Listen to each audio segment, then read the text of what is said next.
Hello दोस्तों, कैसे हैं आप लोग। तो आज के इस ट्यूटोरियल में मैं आप लोगों को बताऊंगा पीएचपी के बारे में कि पीएचपी क्या है, हम इसे किस लिए यूज़ करते हैं, और इसका जो है ओवरऑल इंट्रोडक्शन, इसके वेरिएबल्स, इसके लूप्स, इसके स्टेटमेंट्स, ये मैं आपको जो है डेमोन्स्ट्रेट करके दिखाऊंगा। सो बेसिकली पीएचपी हमारे पास एक सर्वर साइड बैकएंड लैंग्वेज है, जो कि ऑल द बैकएंड एक्टिविटीज़ के लिए यूज़ होती है, for फैचिंग data, for the CRUD operations, insert, update, delete. So PHP का अभी जो करंट वर्जन हमारे पास चल रहा है वो 8.0 चल रहा है, और इसके काफ़ी 8.0 जो है एक्चुअली स्टेबल वर्जन आ गया, जिसमें काफ़ी नई चीज़ें आई हैं हमारे पास। सो ज़रूरी नहीं है कि आप PHP as a backend language जो है सीखें। इसके अलावा आप दूसरी लैंग्वेजेस भी सीख सकते हैं, जैसे बैकएंड लैंग्वेजेस में हमारे पास जावा आ जाती हैं, हमारे पास नोड आ जाती है, जावास्क्रिप्ट पे काफ़ी फ्रेमवर्क्स चल रहे हैं। इसके अलावा हमारे पास रूबी ऑन रेल्स आ जाती है, और इसके अलावा पाइथन है।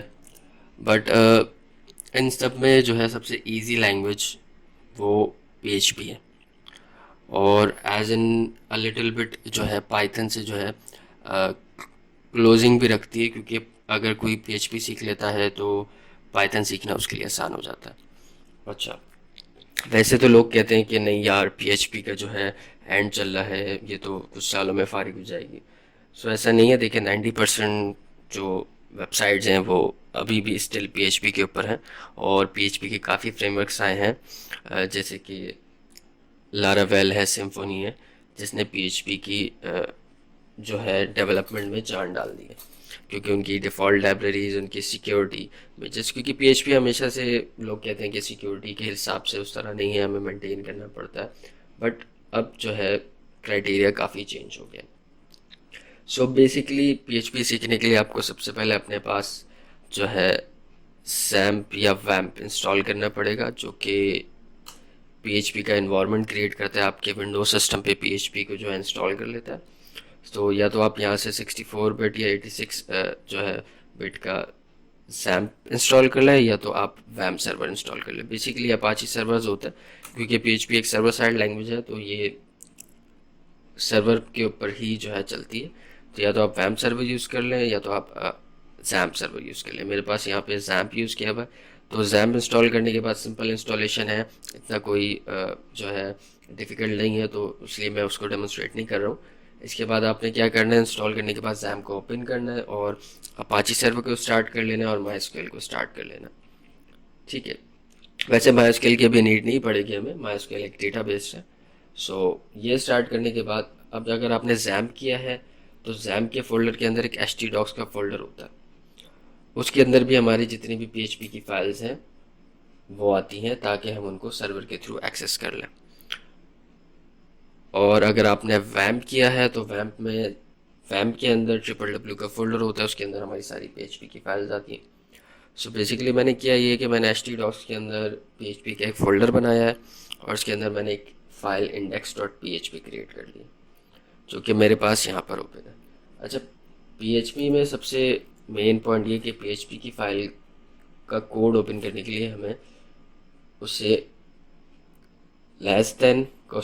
PHP और <, इसके अंदर जो है ये ओपनिंग और क्लोजिंग टैग है, जैसे हमारे पास HTML का होता है, जैसे बॉडी और उसका।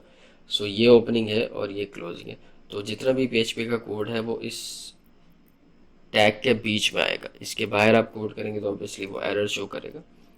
ठीक है। सो अब इस फाइल को हम रन कैसे करें, या इसमें हम कोई कमांड लिखेंगे तो हम उसे रन कैसे करेंगे, उसे देखेंगे कहाँ पे। सो बेसिकली आपने जैम्प इंस्टॉल किया हुआ है, तो जैम्प का जो डिफ़ॉल्ट एड्रेस होता है वो होता है लोकल होस्ट। इसको मैं हिट करूँगा तो यहाँ पे हमारे पास वेलकम टू जैम्प, उसके सारी डिटेल्स इन्फॉर्मेशन आ जाएगी कि कौन सा वर्जन इंस्टॉल है, और मारिया DB PHP और पर्ल अपाची सबको सपोर्ट करता है। तो लोकल होस्ट के बाद आप देख रहे हैं यहाँ पर डैशबोर्ड लिखा हुआ आ रहा है। तो मैं डैशबोर्ड की जगह मैप PHP का फोल्डर यूज़ करूँगा, जो कि मैंने वहाँ क्रिएट किया है। और क्योंकि हमने इंडेक्स फाइल हमने अपनी हमारी फाइल को index.php का नाम दिया, तो basically index dot P H P by default किसी फोल्डर पे एक्सेस हो जाती है। तो मुझे index dot P H P यहाँ पर लिखने की ज़रूरत नहीं, मैं सिर्फ पी एच पी लिखूँगा और मेरी ये फाइल एक्सेस हो गई है।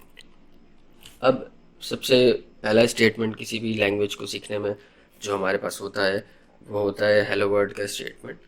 तो यहाँ पर भी मैं आपको सबसे पहले हेलो वर्ल्ड के स्टेटमेंट लिख करके दिखाऊंगा। तो पीएचपी में अगर हमें कोई भी चीज़ प्रिंट करनी है तो उसके लिए हमारी जो कमांड होती है वो मोस्टली जो है इको यूज़ कर रहे होते हैं, और उसके बाद मैं प्रिंट कर लेता हूँ हेलो वर्ल्ड।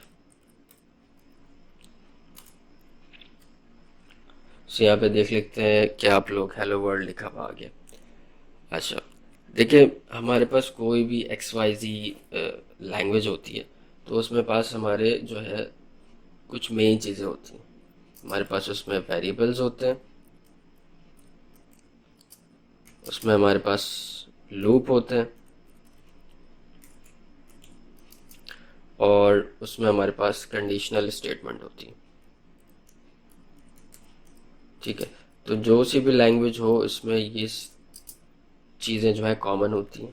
इसके अलावा क्लासेस और ऊप के कॉन्सेप्ट भी कॉमन होते हैं, बट वो थोड़ा सा एडवांस है, तो अभी हम इनिशियल पर ही रहेंगे, इनिशियल से स्टार्ट करें। तो अब वेरिएबल्स क्या होते हैं।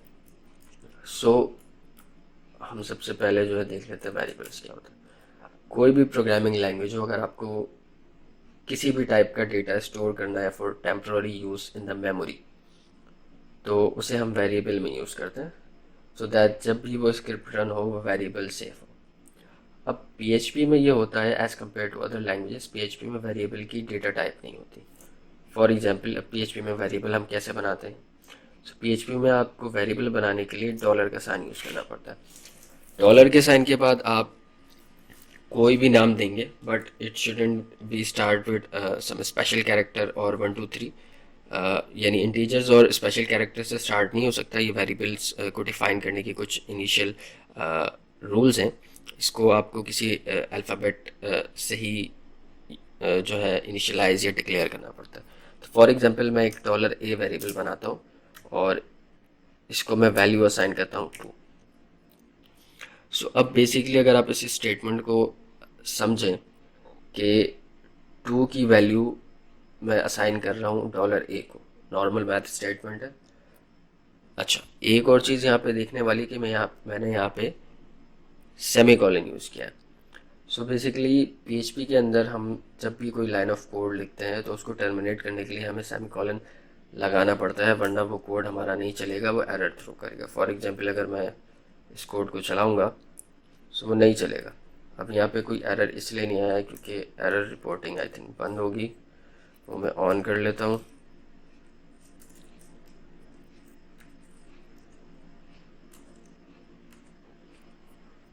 ओके, चलो इसे रहने दें अभी फ़िलहाल।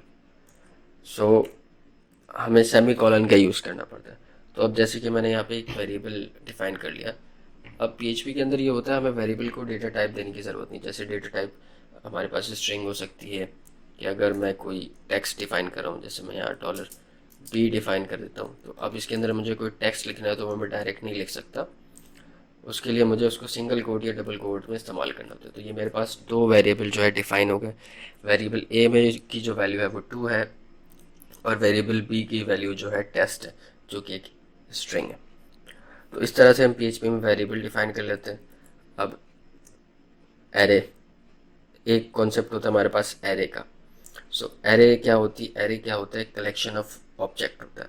अब फॉर एग्जांपल इस वेरिएबल ए के अंदर हम एक ही वैल्यू स्टोर कर सकते हैं, बट अगर मैं यहाँ पे एक वेरिएबल सी डिफ़ाइन करूँ, और बेसिकली एरे को हम स्क्वायर ब्रैकेट्स में डिफ़ाइन करते हैं और इसके अंदर हम मल्टीपल ऑब्जेक्ट स्टोर करा सकते हैं। फॉर एग्जांपल मैंने एक स्ट्रिंग स्टोर करा लिया r, और उसके बाद मैंने 2, फिर कॉमा दे करके मैं 6। तो इस वेरिएबल के अंदर ही मल्टीपल वैल्यूज़ जो है सेव हो रही हैं। अब इनको हम एक्सेस किस तरह करेंगे। सो अगर मैं यहाँ प्रिंट इको स्टेटमेंट यूज़ कर लेता हूँ, अगर मैं सबसे पहले मैं $a प्रिंट करता हूँ, तो $a पे हमारे पास आ जाएगा 2, क्योंकि ऑब्वियसली हमने $a की वैल्यू 2 है। उसके बाद मैं $b प्रिंट करता हूँ, हमारे पास उस पर टेस्ट वैल्यू आ जाएगी।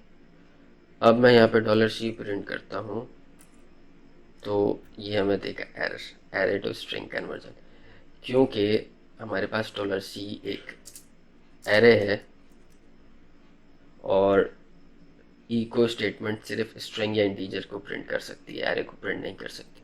तो अब एरे को किस तरह प्रिंट करें? तो एरे को प्रिंट करने के लिए हमारे पास होता है प्रिंट अंडरस्कोर आर का डिफ़ॉल्ट फंक्शन, जो कि एक पूरी एरे को प्रिंट कर देता है। सो बेसिकली एरे इस तरह डिफाइन होती है कि एरे के अंदर हमारे पास इंडेक्सेस होते हैं कि जो भी कोई फर्स्ट वैल्यू होगी वो ज़ीरो इंडेक्स। प्रोग्रामिंग में ये होता है कि ज़ीरो से जो है इंडेक्स जो है ना काउंट होता है, वन से नहीं होता as compared to normal numbering. So first पे जो हमारे पास आर वैल्यू है वो जाएगी हमारे ज़ीरो इंडेक्स पे, जैसा कि आप यहाँ देख सकते हैं। जो सेकंड टू वैल्यू थी वो गई हमारे वन इंडेक्स पे, और जो थर्ड सिक्स वैल्यू थी वो गई हमारे टू इंडेक्स पे।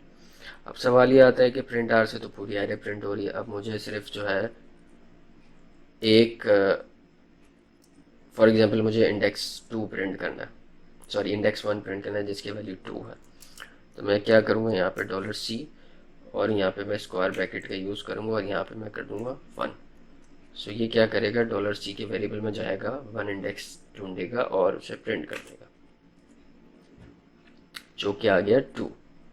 तो इस तरह से हम एरे के अंदर से इंडेक्स जो है प्रिंट कर सकते हैं। अच्छा, इसी मीनवाइल आपको ये दिख रहे होंगे कि मैंने यहाँ पे डबल स्लैशेस डाल करके ये लिखा है, बट ये कोड कहीं एग्जीक्यूट नहीं हुआ, कुछ लिखा बन गया। सो बेसिकली इसे हम कमेंटिंग कहते हैं। जब भी हमें हमारी पूरी लाइन ऑफ कोड में कोई रिमार्क्स छोड़ने होते हैं या फिर हमें कोई लाइन ऑफ कोड कमेंट करना होता है कि वो कंपाइलर ना चलाए, सो हम क्या करते हैं, उसके PHP में कमेंट करने के काफ़ी तरीके। अगर आपको सिंगल लाइन कमेंट करना है आप डबल स्लैश फॉरवर्ड स्लैश लगा दें, सिंगल लाइन कमेंट हो जाएगा। अगर आपको मल्टीपल लाइन कमेंट करना है तो सिंगल स्लैश स्टैरिक और फिर स्टैरिक फॉरवर्ड स्लैश। तो इस तरह से मल्टीपल लाइन आप कमेंट कर सकते हैं। सो ये कुछ कमेंट करने के तरीके हैं कोड को। अच्छा, मूविंग फॉरवर्ड, हमने वेरिएबल्स तो देख ली कि हम PHP में वेरिएबल किस तरह डिफाइन कर लेते हैं। अब इसके बाद हम आते हैं कंडीशनल स्टेटमेंट में। कंडीशनल स्टेटमेंट में हमारे पास इफ एल्स आ जाते हैं और स्विच केसेस आते हैं। सबसे पहले हम इफ एल्स कंसिडर करते हैं कि mostly if else he use हो रहा था। तो इफ एल्स स्टेटमेंट बिल्कुल सिंपल है। इफ़ का हम कीवर्ड लिखते हैं PHP में, और बेसिकली PHP जो है केस सेंसिटिव लैंग्वेज नहीं है। सो आप कैपिटल में इफ़ लिखें या स्मॉल में इफ़ लिखें, it will sorry case sensitive language है, सो आपको जो है स्मॉल में ही इफ़ लिखना पड़ेगा। अब आपने यहाँ पे इफ़ लिख लिया। अब इफ़ लिखने के बाद हम यहाँ पे एक राउंड ब्रैकेट यूज़ करते हैं। इसके अंदर यहाँ पे हमारी आती है कंडीशन, कि अगर ये कंडीशन ट्रू हो, ये कंडीशन कुछ भी हो सकती है, और इसके बाद हम लगाते हैं कर्ली ब्रैकेट्स। तो इस कर्ली ब्रैकेट के अंदर का जो कोड है वो एग्जीक्यूट हो। ये हो गया हमारा इफ़ का पार्ट। एल्स का पार्ट क्या होता है हमारे पास, इसी कर्ली ब्रैकेट के नीचे हम लिखते हैं एल्स, और एल्स में हम कुछ कंडीशन नहीं लगाते, हम कर्ली ब्रैकेट ओपन करते हैं और ये लिखते हैं। फॉर एग्जांपल अगर मैं यहाँ पे कंडीशन लगाता हूँ कि $A इक्वल इक्वल, अगर मैं यहाँ पे सिंगल लगा दूंगा तो जो वैल्यू दूंगा वो A को असाइन हो जाएंगी। तो दो वेरिएबल्स को हमें चेक करने के लिए कि उनकी वैल्यू सेम है या नहीं, डबल इक्वल लगाना पड़ता है। तो अगर मैं यहाँ लिखता हूँ $A इक्वल इक्वल टू 2, तो मैं प्रिंट करवा देता हूँ यस, और अगर $A की वैल्यू 2 के बराबर नहीं है तो एल्स में मैं प्रिंट करा देता हूँ नो। सो अभी क्या प्रिंट होगा, अभी क्योंकि $A की वैल्यू 2 के बराबर है, सो अभी हमारे पास यस प्रिंट होगा। ओके, बट अगर मैं $A की वैल्यू को 3 कर देता हूँ, अब ऑब्वियसली वो एल्स की कंडीशन में जाएगा, तो यहाँ पे हमारे पास नो प्रिंट होगा। तो ए की हो गई नॉर्मल इफ एल्स की कंडीशन। ये तो आई होप कि आप लोगों को क्लियर होंगी, इसमें कोई ऐसी रॉकेट साइंस नहीं है हमारे पास। अब इसके बाद हमारे पास आती है if else if. If else if में होता ये है कि एक हमारे पास इफ़ की कंडीशन तो आती है कि या तो डॉलर ए 2 के बराबर हो। अब इसके नीचे हम लगा लेते हैं एल्स इफ़। एल्स इफ़ में हमारे पास एल्स लिखेंगे, फिर स्पेस डाल के इफ़, उसके बाद इफ़ की कंडीशन के राउंड ब्रैकेट्स और कर्ली ब्रेसेस। अब यहाँ पे मैं फॉर एग्जांपल कर लेता हूँ कि या तो डॉलर, ऊपर वाली कंडीशन तो उसी तरह रही कि या तो डॉलर ए 2 के बराबर हुआ या डॉलर ए 3 के बराबर हुआ। अब 3 के बराबर हो तो क्या कर दो, तब प्रिंट कर दो यस विद अ 2। सो अब क्योंकि हमने 3 लिखा हुआ है तो अब पहले सबसे पहले हमारा कंपाइलर आएगा, वो देखेगा डॉलर ए डिफाइन है।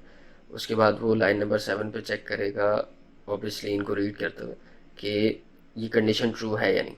ये कंडीशन तो फॉल्स होगी तो फिर ये आएगा एल्स में। एल्स में दिखेगा तो एल्स में इसको कंडीशन ट्रू मिलेगी तो ये क्या प्रिंट कराएगा, यस 2 प्रिंट करेगा और बाकी सारी कंडीशन को निगलेक्ट कर देगा। इसी तरह चले मैं इसको पहले प्रिंट करा के दिखा देता हूँ। तो यस 2 हमारे पास पे। अब अगर हम इसको डॉलर ए के वेरिएबल को दोबारा से 2 कर दें तो इसमें होगा ये कि अब जैसे ही इसको पहले इफ़ की कंडीशन ट्रू मिलेगी तो ये बाकी सारे एल्स इफ और एल्स के पार्ट को नेग्लेक्ट कर देगा। ये सिर्फ इस ब्रेसिस के बीच में जो कोड है उसको जो है एग्जीक्यूट करेगा। तो इसको भी हम आपको चेक करा देता हूँ, ठीक है। सो उम्मीद है आपको इफ़ एल्स इफ भी समझ आ गया होगा। इफ़ एल्स इफ में कोई एक इफ प्रिंट होगा। अब अगर मैं डॉलर ए की वैल्यू 22 कर दूँ तो वो इस कंडीशन में भी फेल होगा, इस कंडीशन में भी फेल होगा और वो चल जाएगा एल्स में। तो ये तो हमारे पास इफ़ एल्स इफ की स्टेटमेंट हो गई। अब ये जो हमारे पास इफ़ की कंडीशन होती है जिसके अंदर हमने एक dollar a equal equal to 2 लिखा है, इसके अंदर हम मल्टीपल कंडीशन भी लगा सकते हैं। मल्टीपल कंडीशन लगाने के लिए हमारे पास एंड और के ऑपरेटर यूज़ होते हैं। सो एंड और के ऑपरेटर किस तरह यूज़ होते हैं, फॉर एग्जांपल पहले मैं इसको सिंपल इफ़ एल्स कर दूं। मैंने यहाँ पे कंडीशन लगाई है if dollar a equal equal to 2, यानी ए की वैल्यू 2 के बराबर हो एंड, सॉरी पीएचपी में हम एंड यूज़ करते हैं 2 दफ़ा इस वाले साइन के साथ, एंड डॉलर बी की वैल्यू इक्वल इक्वल हो टेस्ट। तो अब ये डबल कंडीशन बन गई, यानी डॉलर ए की वैल्यू भी 2 के इक्वल होनी चाहिए और डॉलर बी की वैल्यू भी टेस्ट के इक्वल होनी चाहिए। तो डॉलर बी की वैल्यू तो टेस्ट की इक्वल है बट ए की वैल्यू अभी 22 है। तो अभी अगर इस कंडीशन में हम इसे रन करेंगे तो ये प्रिंट करेगा नो। बट जैसे ही मैं ए की वैल्यू 2 कर दूंगा और इसे प्रिंट करूंगा तो यस प्रिंट करेगा क्योंकि ये दोनों वैल्यू सेटिस्फाई हो गई। एक हमारे पास यहाँ पे एंड ऑपरेटर होता है और एक होता है हमारे पास और। तो ऑब्वियसली इसके नाम में ही आपको समझ आ गया होगा कि इन दोनों स्टेटमेंट में से कोई एक ट्रू होगा तो ये यस प्रिंट होगा। अभी देखा जाए तो दोनों ट्रू है तो अभी इस कंडीशन में तो यस ही प्रिंट होगा। लेकिन अगर मैं यहाँ पे इसकी वैल्यू 2 कर दूँ और बी की वैल्यू टेस्ट ही रहने दूँ जो कि एक कंडीशन ट्रू हो रही है तो अभी भी हमारे पास यस ही प्रिंट हो। लेकिन अगर मैं दोनों कंडीशन फॉल्स कर दूंगा, मैंने इसकी वैल्यू चेंज कर दी है, तो अब अगर मैं इसे प्रिंट करूंगा तो हमारे पास नो प्रिंट हुआ। तो इस तरह से हमारे पास एंड और के ऑपरेटर्स वर्क करते हैं।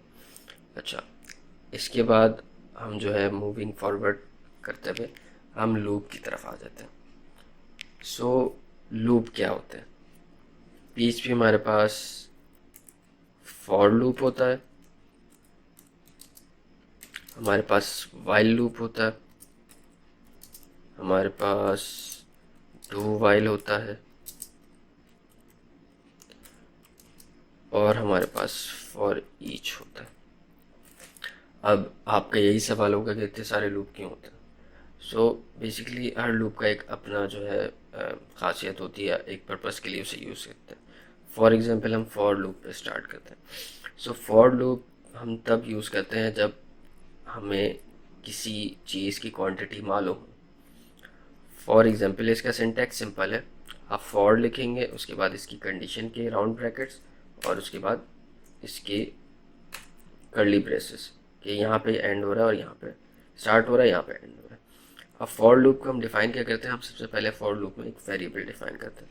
फॉर एग्जांपल मैं डॉलर ए ले लेता हूँ जिसकी वैल्यू मैंने 1 कर दी। और मैंने यहाँ पे सेमी कॉलन लगा दिया।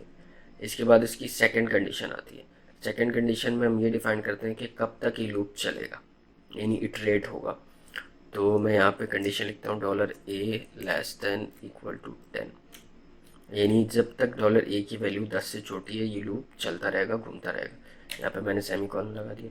थर्ड इसकी जो स्टेटमेंट होती कंडीशन होती है वो ये होती है कि आपको मतलब इंक्रीमेंट करना है या डिक्रीमेंट, यानी डॉलर ए की वैल्यू क्योंकि यहाँ पे मैंने 1 डिफाइन कर दी, अब ये तो हमेशा 1 रहेगी, तो अगर मैं इस लूप को चला दूंगा तो ये इनफाइनाइट बन जाएगा, आपकी स्क्रिप्ट क्रैश हो जाएगी। सो अब यहाँ पे मैं कंडीशन लगाता हूँ डॉलर ए प्लस प्लस।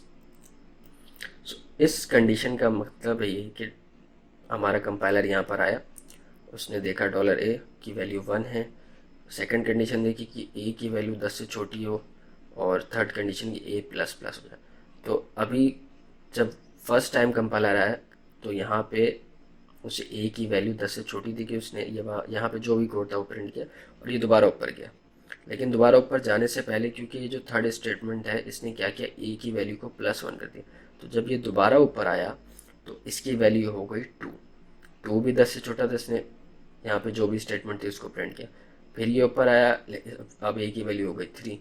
फिर इसने क्या कि यहाँ पे जो भी स्टेटमेंट थी उनको एग्जीक्यूट किया, और फिर इसी तरह जब तक कि वो कंडीशन फॉल्स नहीं हो जाती। तो अब इसको हम इस्तेमाल करके देख लेते हैं। फॉर एग्जांपल मैं यहाँ पे काउंट प्रिंट कर रहा हूँ इको डॉलर ए, और लाइन ब्रेक करने के लिए यहाँ पे मैं लगा लेता हूँ \n। तो यहाँ पे जब हम सॉरी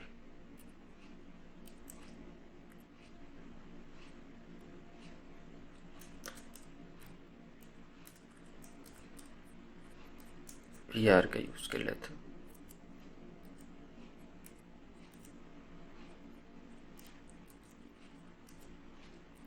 सो यहाँ पे देख रहे हैं हमारे पास काउंटिंग प्रिंट हो गई 1 से लेकर 10 तक।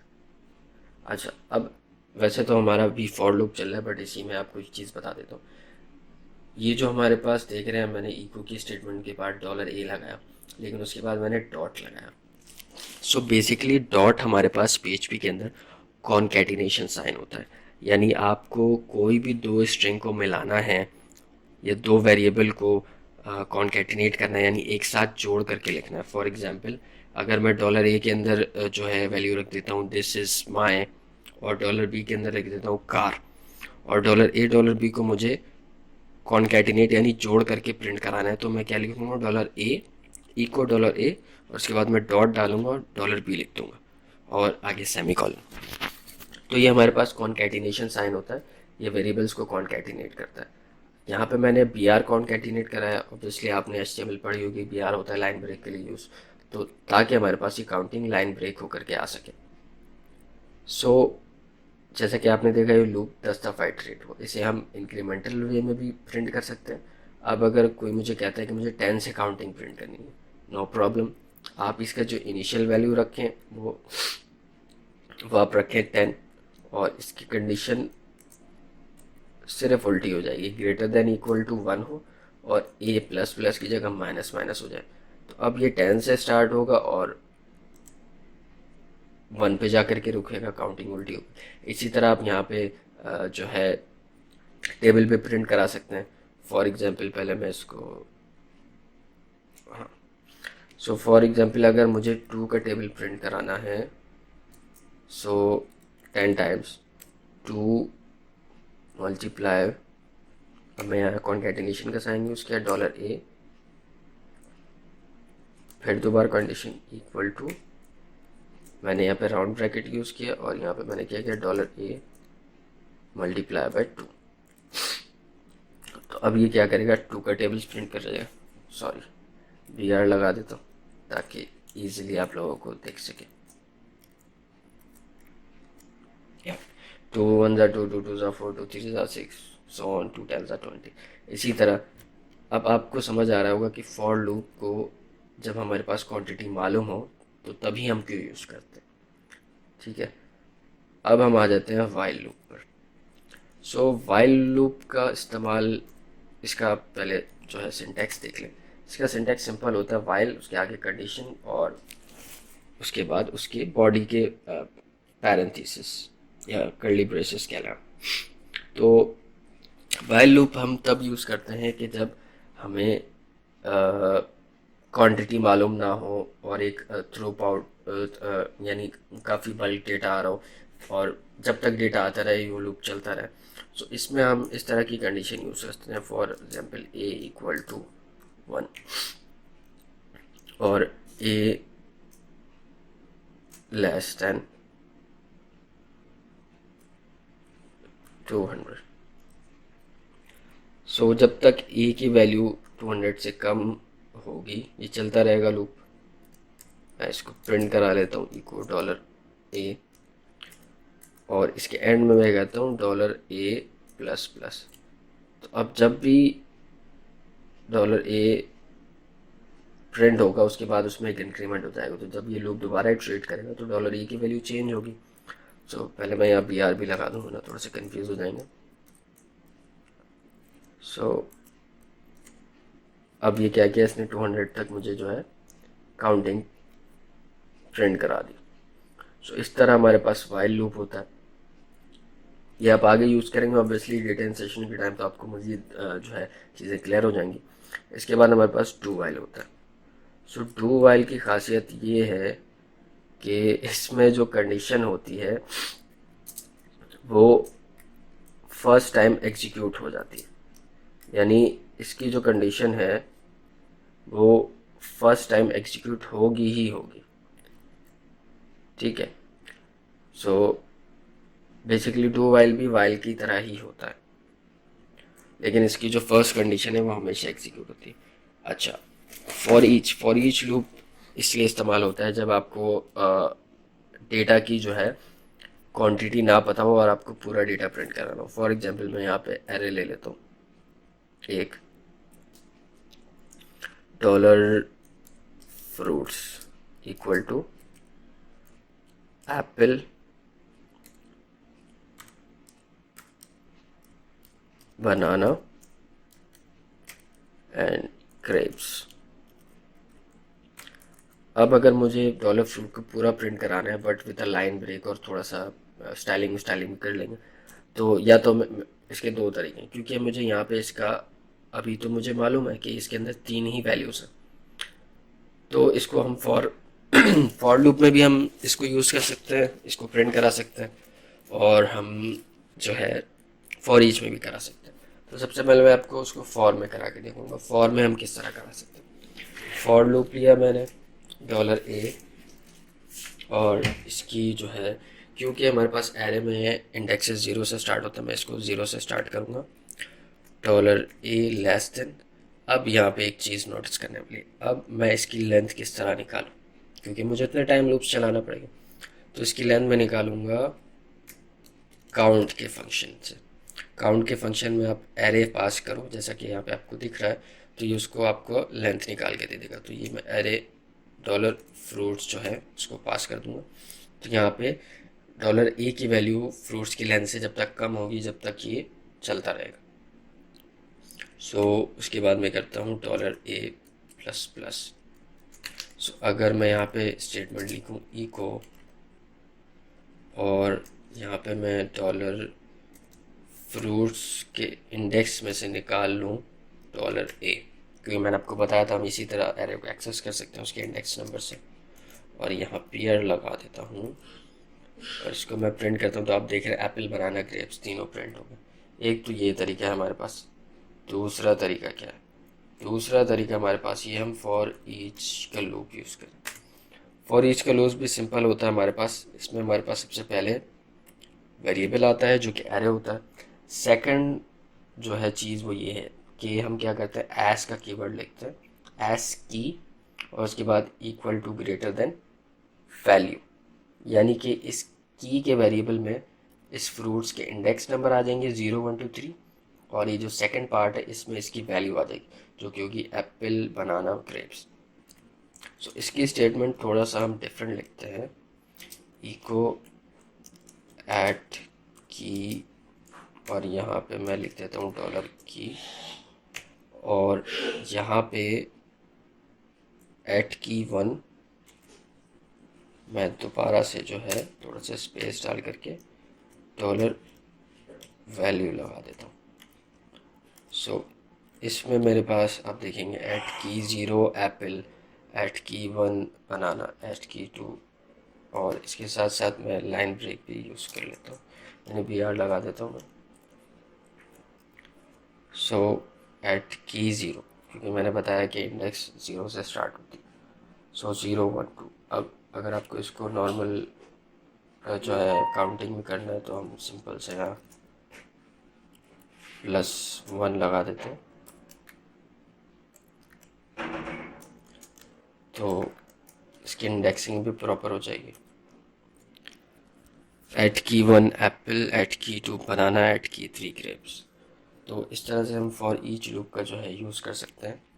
और मोस्टली जो फॉर ईच लूप का यूज़ होता है वो जब हम डेटाबेस से डेटा मंगा रहे होते हैं तो वहाँ पर होता है। और इसी तरह जो है हम डेटा को मैनिपुलेट कर रहे होते हैं, ये कुछ चीज़ें हैं।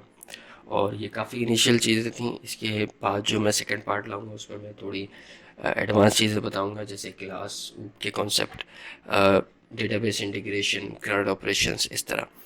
तो उम्मीद है वीडियो पसंद आई होगी। वीडियो को लाइक करें, चैनल को सब्सक्राइब करें।